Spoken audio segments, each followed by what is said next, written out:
What if I told you that a move is happening right now in Minnesota that could shake the entire foundation of the NFL? I'm not talking about a rumor. I'm not talking about speculation. I'm talking about something real, something big. The Minnesota Vikings are cooking up a trade so bold, so unexpected that it could completely redefine the direction of this franchise and catch the entire league off guard. I'm Victor, and if you're a true Vikings fan or just a football fanatic who loves the thrill of breaking news, you're going to want to buckle up for this one. But before we dive into the details, make sure to smash that like button, subscribe to the channel, and hit the notification bell so you don't miss a single update. Because trust me, what's coming next? You'll want to be the first to know, so let's get into it. Oh man, we've got something big to talk about today. Cornerback is the biggest question mark on our roster right now. And guess what? One of the best in the game, Jalen freaking Ramsey, could actually be a Viking. Yeah, I said it. It's financially possible, and it might be easier than most fans think. Let's start with the obvious. Our cornerback situation is shaky at best. Byron Murphy Jr.? Solid, no complaints. But behind him? CB2 and CB3?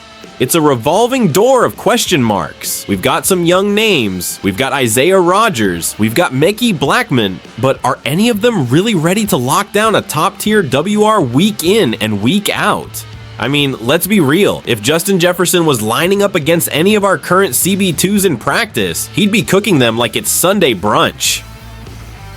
That's where this Jalen Ramsey talk gets really interesting. The opportunity is right there. He's available, he's affordable, and he fits this defense perfectly.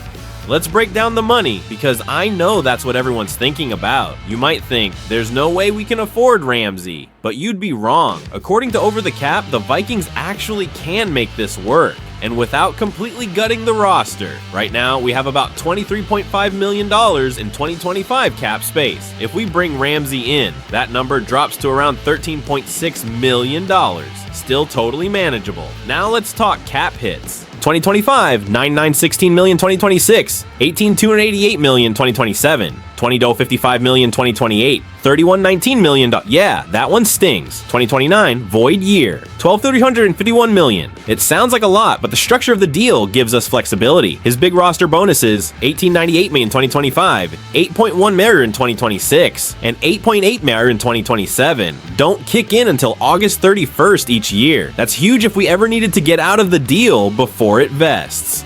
Now, what would it cost us in terms of picks? Probably not as much as you think. The rumored compensation is a mid-round pick. Think 3rd or 4th round. We have our own 3rd and 5th, plus projected compensatory picks in the 3rd and 4th rounds. That gives us plenty of ammo without jeopardizing next year's draft. And here's the kicker. We could potentially offer a higher pick to get Miami to eat part of that 2025 roster bonus. There's real wiggle room here. But here's the thing, Yurte. So far, the Vikings haven't made a move. Why? The answer lies with defensive coordinator Brian Flores. And you know what? I get it. He's really high on Isaiah Rodgers. Here's what he said. He's been on my radar since UMass. Fast playmaker, great IQ, fits our culture. He's been a great addition. Rodgers brings that energy and intelligence to the secondary, and Flores clearly sees him as someone who can develop into a starter. And I'm not here to disrespect Rodgers. He's got speed, he's got instincts, and maybe, just maybe, he becomes that CB2 we need. But let's be honest, Jalen Ramsey is a Hall of Fame talent. Even if Rodgers turns into a solid starter, Ramsey immediately makes this defense better today. And you don't win in the NFL by waiting 2 seasons for development. You win by adding proven guys who can lock down a sideline now. How would Ramsey fit in this defense? Let's imagine it for a second. You've got Ramsey on one side, Byron Murphy Jr. on the other, Josh Metellus roaming around, Harrison Smith still doing Harrison Smith things. That's a nasty secondary. Flores is known for bringing pressure, blitzing safeties, disguising coverages. You know what that requires? Corners who can hold up in man coverage on an island. And guess who thrives in that situation? Yeah, Jalen Ramsey. In 2022, before his injury, Ramsey had 18 passes defended, 4 interceptions, and allowed a passer rating of just 74.9 when targeted. That's elite. Even with the injury, he came back in 2023 and still played like a top-tier corner. This guy isn't washed. He's still a difference maker. The risks and rewards. Now, let's be fair, there are risks. You're taking on a big contract. You're possibly limiting flexibility in 2026. When our cap space already looks tight, you might lose the ability to re-sign someone else. Maybe a pass rusher or interior lineman down the line. And yeah, Ramsey turns 30 this year. Not ancient, but not young either. If he declines, that contract could become a problem by 2027 or 2028. But here's my question to you, Vikings fans. Do we want to be a team that waits and hopes? Or do we want to be a team that takes the swing? Look at the NFC. The Lions are legit. The 49ers are stacked. The Eagles will bounce back. If we want to compete, not just make the playoffs, but make a real run, we need elite talent. And Ramsey is elite. So what should we do? If I'm Kwesi Adolfo-Mensah, I'm picking up the phone right now. I'm calling Miami and I'm getting this deal done. If the price is right, worst case, we restructure the deal, shift some money around, maybe even make it a 2-year window. Best case, we get a lockdown corner who helps us make a deep playoff run. But hey, that's just me. I want to hear from you. Should the Vikings trade for Jalen Ramsey? Would you give up a 3rd or 4th rounder for him? Do you trust Isaiah Rodgers to be the guy? But first of all, there's a buzz going around, and it's not just off-season talk. It's a real possibility that the Vikings could bring back Kirk Cousins, despite going all in on JJ McCarthy this offseason. Yeah, you heard that right. Kirk, the $180 million man in Atlanta, might be on the trade block, and Minnesota is one of the top landing spots. We let Sam Darnold walk in free agency after arguably the best year of his career. That wasn't easy, but we did it because we believe in JJ McCarthy. The kid has talent, leadership, and a chip on his shoulder. But let's be honest, he missed his entire rookie year because of that right knee injury, and he hasn't taken a single snap in the NFL yet.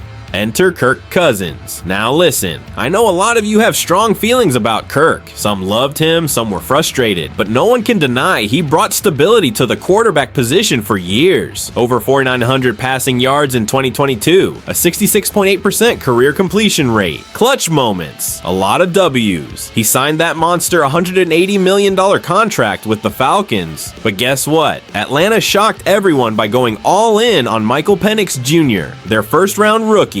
That makes Cousins, yes, the guy they just gave $100 million guaranteed, potentially expendable. And that's where Bleacher Report's Christopher Knox comes in. He listed the Vikings as one of the most likely trade destinations for Cousins if the Falcons decide to shop him. That's not just random speculation, that's serious noise. So what does this mean for McCarthy? According to Adam Schefter, McCarthy has one of the best setups in the league to succeed.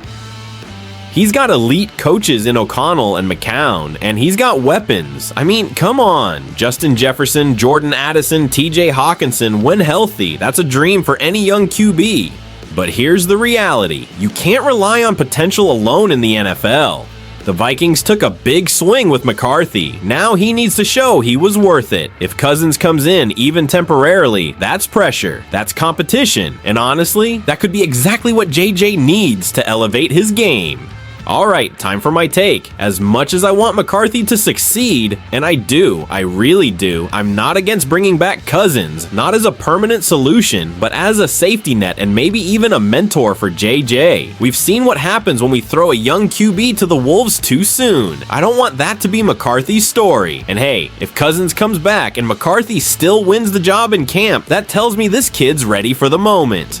But if JJ isn't 100% there yet, we still have a team that can compete. We're not rebuilding, we're reloading. And you don't waste Justin Jefferson's prime waiting for a QB to get comfortable. So yeah, I say keep the phone lines open. If the price is right, if the locker room vibe stays intact, why not bring back Kirk for one more ride?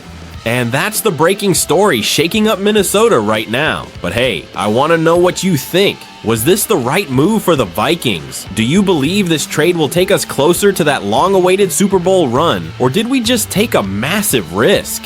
Drop your thoughts in the comments below. I'll be reading and replying to as many as I can. And if you enjoyed the video, don't forget to smash that like button, subscribe to the channel, and turn on those notifications so you don't miss any updates on this wild ride. I'm Victor, and I'll catch you next time. Skol Vikings!